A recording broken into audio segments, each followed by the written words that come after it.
And we're back one more time. Hey, Sonny Lem, how are you doing? I'm doing outstanding. Hey, that's good. This is Adrian Dante over here. Listen, I want to ask you your opinion on a couple of things. You know, well, what do you think about a couple of things? You open the floodgates to hell, just to let you know. Okay. Because you know, I like to get statistics, and I hear these statistics because that's where you learn a lot from. You know, and what happens is that you could form a better opinion. Okay. You know, if you got the right numbers. The right numbers. Okay. The first one is this. On national news. Okay, this is national news. You know, you can't argue national news. You know. I guess not. Fair and balanced, right? Just like Fox. Right. Exactly. No, they said 1,500. Yeah, about 1,500 American-bred, born and living in the United States of America millionaires. These are millionaires. Yes. Okay? Paid zero taxes this year. That's right. Zero taxes. Yep. Nothing. Now, you know. And then that's just individuals. I mean, that's not even corporations that, you know. And I'm sure these individuals, they probably drank our water supply. Yes, yes. They probably used our electricity. They probably, since they have, I would imagine, larger homes, used more of the law enforcement to guard their, you know, property. So, you know, they used the commons, but they didn't pay for it. No, this, you know, is this because they're giving so much money away from charities and stuff that they can write these things off, or is like the commentator allured to, finding loopholes in the law to get away from paying taxes? Yeah. You know, the Republicans would want to call these millionaires job creators. But again, you know, I've always really thought hard about this. If somebody gave me, let's just say, $10 million, would I necessarily create any jobs?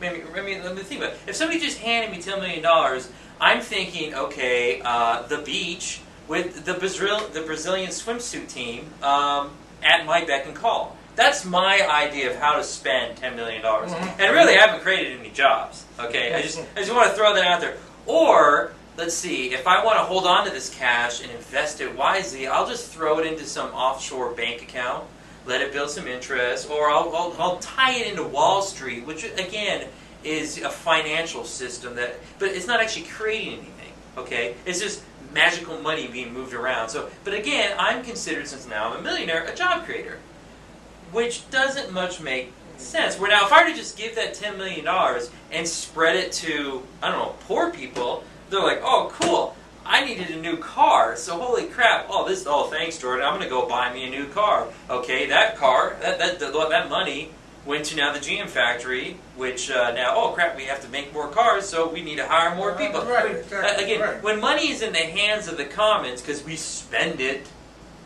then we got a problem. then we create demand, which creates jobs. This whole supply-side economics has been proven false again and again. But yeah, but back to like you said, yes, loopholes, and plain and simple, they pay politicians to create these loopholes. Okay.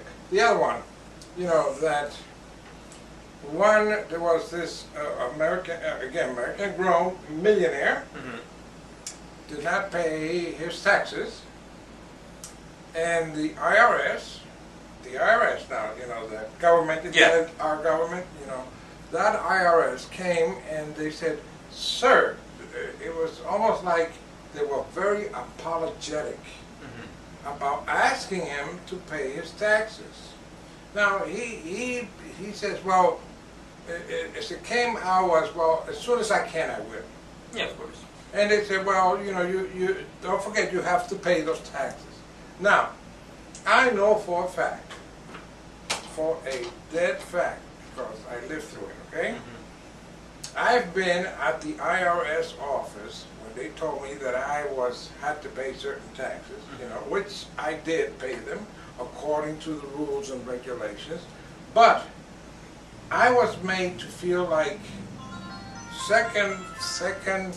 Oh, you were a criminal. Criminal well, and a well, second-rate citizen. When you do a crime, it's breaking the law, and you're a criminal. When a very high rich person does a crime, not a big deal. It's a white-collar crime, no biggie, you know. And they just get a slap on the wrist or whatever. But again, you know, we always say inequality, and it is. This is class warfare. It's the rich versus the poor. Yes. And the rich are super, super rich, and they think they are above everything, and they can do whatever the F they want, whether it be, you know, bankrupt companies, Enron, and just totally destroy people's lives and pensions and everything like that. Or, hey, if you're a paid politician, it's okay to destroy unions and get rid of, you know, let's screw the post office, you know, you know, like Speaker of the House, John Boehner. Hey, you know, if some federal workers lose their job, so be it. They don't give a crap. They don't give anything about us.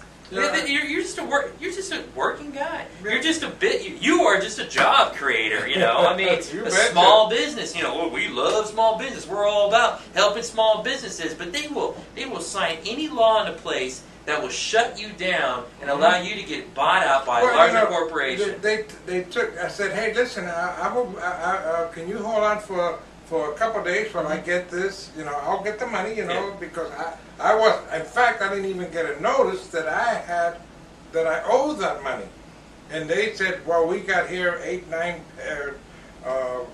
Letters that we sent to you. You know, just as easy as a millionaire can find a loophole to make sure he doesn't have to pay. The IRS can find a law that means you have to pay. But you know, and you got to think about some of these millionaires. I mean, who was that? What was that dumb broad that was running for governor? She was trying to buy her own friggin' election in California. No, no, she's not considered a governor. Remember, she never actually fulfilled that obligation. But you know, the one that was running in 2010 for, she was defeated by Jerry Brown for governor in California. Yes. And she, you know, dumped $80 million into her own campaign, and she was famous for being the CEO of Hewlett-Packard. And she bragged about how she made so much money for the company, and it was she laid off like 14,000 people and sent the jobs overseas. So it's like, you know, these I'm a millionaire, I'm a job creator. No, screw you. You buy out corporations, you dismantle them, you sell the assets, and you send jobs overseas. Mitt Romney is another prime example of a self-made millionaire who never actually created anything. He bought out corporations, and he created a monopoly, and he dismantled them, and he broke them apart, and he sold them. You really want to watch a good movie that explains Mitt Romney, go see Pretty Woman, all right? You know, Julia Roberts. Yes, right. You know, she falls in love with Richard Gere, who's the millionaire. And in it, you know, this guy's just saying, "Don't buy my company. I've created this. I have thousands of people that work for me. Don't buy us out because we're struggling. Because all you're planning on doing is dismantling it." And Richard Gere finally has, you know, it's like the Grinch who stole Christmas. Finally, his heart gets too big, and Richard Gere realizes, you know, I want to create something for once. Because all I've been doing is destroying things in people's lives. But yeah, these are the millionaires that are the job creators. So we need to just pour more trillions of dollars into their pockets because they're going to piss it all on us. They're going to feel sympathetic, and they're just going to, here you go. And you know, and I love, and you talk to some people, especially poor, you know, you talk to a lot of poor people. And they're like, well, no, because these guys, they go out to eat, you know, and, they go out to eat and they spend money. It's like, first of all, how many times can a millionaire go out to eat a day? 3. Would you rather have one very good paying customer show up at your restaurant 3 times a day, or would you rather would you rather like 100 people show up and spend just $5? You know, I mean that's how businesses make money, not by the random rich guy that just happens to waltz in. By the constant rotation, like Cheers, for example, the local bar hops. I mean, the bar flies, the average guys. You know, oh yeah, he's here every night, and he only buys 2 beers, but he's here every night. You know, that's consistent income, right?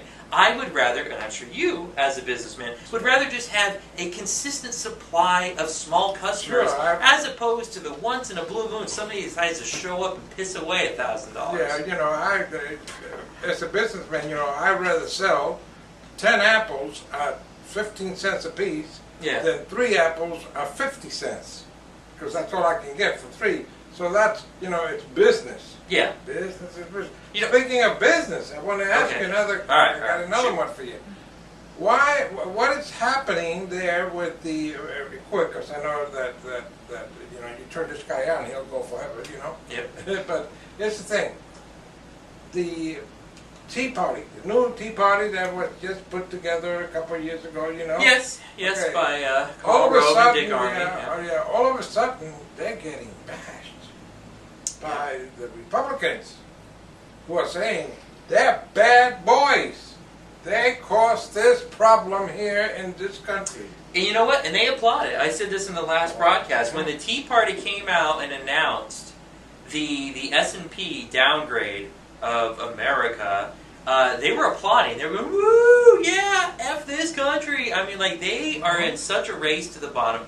They are so desperate to destroy this country just to get the black man out of the office. And it's true. And first of all, let me add, people, I want you to understand something. S&P, that company, they also triple rated Enron the day before it collapsed. Okay? And they also triple rated all the mortgage investment companies that pretty much destroyed this country financially in 2008. So just to give you a little background on S&P, okay?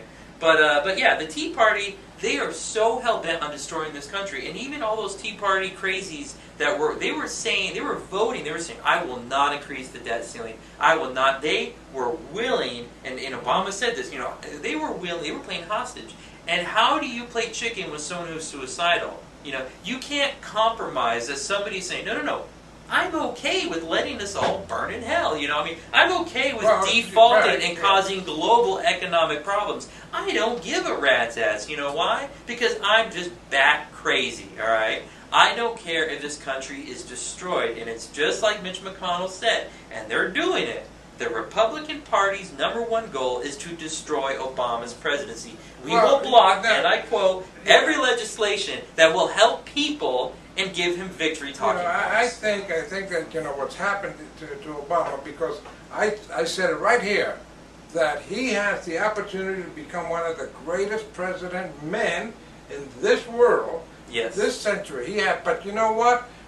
I don't think that what's happening out there now, because their word's going around that he is a ghetto maker, with the situation of the houses and everything. The ghetto maker, you know, what black men now, are American black men, is going to be able to get into the house, because those people out there are going to say, hey, we gave you a chance. Oh, we gave you a chance to go out there and do something. They're already playing the race card. Oh, yeah, because you're not going to get a black man now they've been doing it. I mean, get voted into a mouse catcher. It's just like when the Civil Rights Act happened, okay, we lost the South, the first century, and that's just pretty much how it's going to be. That's a lot of years that, you know, the black man has worked for this one to destroy it, but the thing is, you know, you're going to find Obama is trying very hard to be like, and unfortunately, he could get more if we didn't give him the Congress that we gave him. And that's all on our fault. We stayed home in 2010 because we were a little bit annoyed with the president. Well, who cares? The president was not the House or the Senate. That was our fault, and we gave him that to work with. But you'll see when he gets reelected, and it will. He will. He now can do whatever the F he wants without any repercussions. He can actually go to the left side and be the liberal we truly want him to be. Only if we actually give him a legislative branch to work with.